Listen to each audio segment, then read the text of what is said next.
All right, differential equations. So we're working on these Laplace unit step functions. So these are the Laplace rules. We practiced them last time, and now I want to do a Laplace inverse. So I've got this, and I want to do a Laplace inverse. I want to get back to the function of t. When I do a Laplace inverse, listen, I never use Rule 57. It's too confusing for me. So basically I'm using Rule 56 when I do a Laplace inverse.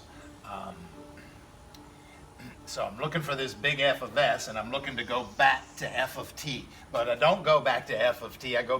Everywhere there's a t, I insert a t minus a. So here I am with this problem. So this is e to the negative 2s. You know, that part of it is the unit step part. I mean, that's the u t minus 2. To me, that's what that does. And now I'm trying to take these back. So here I go. This is, oh yeah, what's this? T cubed? Yeah, t cubed. If it is t cubed, it's supposed to have a, so it's t cubed, but it's supposed to have a 3 factorial on top. So it needs a 6 on top. So I'll put a 6 on top. I'll put a 1/6 out front. Okay, that's great. But I just screwed up. I made the classic mistake. When you go back on this Rule 56, you go back to, you've got big F of s, which takes you back to f of t, but when there's a unit step function attached, you go back to f of t minus a. So in other words, this t cubed should be the quantity t minus 2 cubed. Cool. All right, I'm going to make some space here. I'm doing this guy. I'm going to take it back. Now, this is classic. This is interesting. I think some of you, the book kind of alludes to do some partial fraction decomposition, which you could do. And I think some of you did some of that. But you can look him up. He actually is number 28. And then, hang on a second here. Number 28 says this. The Laplace of e to the at minus e to the bt over a minus b is a 1 over s minus a, s minus b. And so you might look at that denominator and say, yeah, that is it. You may look at that denominator and say, well, that's not s minus a and s minus b. And I got you, it's kind of not. But if you thought of that s as an s minus 0, then it is. The a is a 0, the b is a 3, if I thought of that s as an s minus 0. So I can call it rule number 28. So rule number 28 is this. E to the at, oh, there's a minus sign out here. E to the at, so that's e to the 0t minus e to the 3t all over 0 minus 3. And then, oops, I screwed up again. Guess what? Instead of those t's, what should I have instead of those t's? They're attached to this unit step function here, u of t minus 2. So when I go back, I have to plug in t minus 2. So that's a parentheses t minus 2, and that's a little parenthesis t minus 2. But it is times 0. You know, e to the 0 is 1. All right, let's clean this up a little bit. I do like this cleaned up. That is a 1, let's see, how about this? We call this a negative 3 in the denominator. If I bring it out front, I could call it a positive 1/3. A negative 3 in the denominator hits this negative sign, a positive 1/3, multiplied by this e to the 0, which is a 1, minus this e to the 3 t minus 2. Yeah. Good, I'm done. Everywhere there's a t is inserted the t minus 2 for this unit step function t minus 2. All right, that was fun. Let's try one more here. Let's try one more. I'm going to have to get rid of this one. That was a pretty good one. Plus, I liked showing you Rule 28 there. I want to do one more here. I want to do I'm trying to do the Laplace inverse of e to the negative pi s 3 over s squared plus 4. All right. All right, all right, all right. Okay, I know what to do here. I'm doing rule 56. And that looks like a unit step function t minus pi. So I'm getting this unit step function t minus pi. That kind of comes from that notation. Okay? And then I'm going back to this guy. He's a classic. I could look him up, but I've got it memorized. That's a sine. That is a sine of 2t. That is a sine of 2t. But wait a minute. Wait a minute. Everywhere there's a t, I'm supposed to put t minus pi. That's how you do this rule backwards, remember? Okay, sine of 2t, but I inserted the t minus pi. And wait a minute, if it is sine of 2t, it wants a 2 on top. So I pull the 3 out, I put the 2 on top, and then I divide by that 2. I think I got it. I think I did it right. That was fun. All right, we should try solving a DE. Let's try this problem.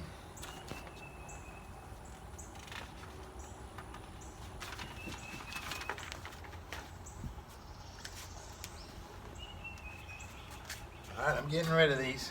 I'm getting rid of all this. I want to solve a DE. So I'm in your book. Now I'm up in the 60s. I practiced some Laplaces. I practiced some Laplace inverses. I'm dealing with this unit step function. And now I'm up here on 64. This is a good problem. And it is this. It's a differential equation, y prime plus y equals this f of t. They give me an initial condition, y of 0 equals 0. And then they tell me what this f of t is, and guess what? It's a piecewise function. And our new way of dealing with a piecewise function is using unit step function notation. So it's this piecewise function, 1 when t is less than or equal to 1, and greater than or equal to 0, less than 1, and then it's a negative 1 when t is greater than 1 or equal to 1. So just a little picture of that is, it's a 1. It starts off being a 1 until it gets to 1, and then it drops to a negative 1 the rest of the way. Now we're supposed to do this using Laplace transforms and the unit step function notation. So, we've learned how to deal with piecewise functions before, but we got a new way of dealing with it. I mean, that's sort of what the whole purpose of all this unit step function idea is. You can deal with these piecewise functions using a unit step function notation and now Laplace inverses, or Laplace transform method. So here we go.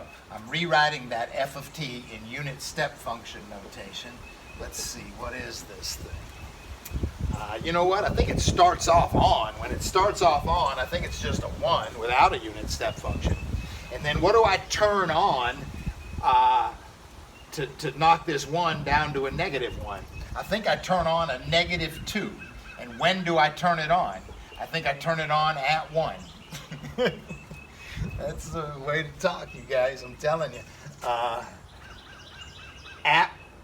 Before 1, this is a 0. And so we have just a 1, this function 1. This is a 0. But at 1, this gets turned on. It's a 1 times 2, so it's a negative 2. 1 minus 2, it's a negative 1 the rest of its life. That's how you use the unit step function notation in this example. So there it is. Now I can just do Laplace transforms. You know how to do Laplace transforms. You take the Laplace of everybody. So here I go. I Laplace everybody.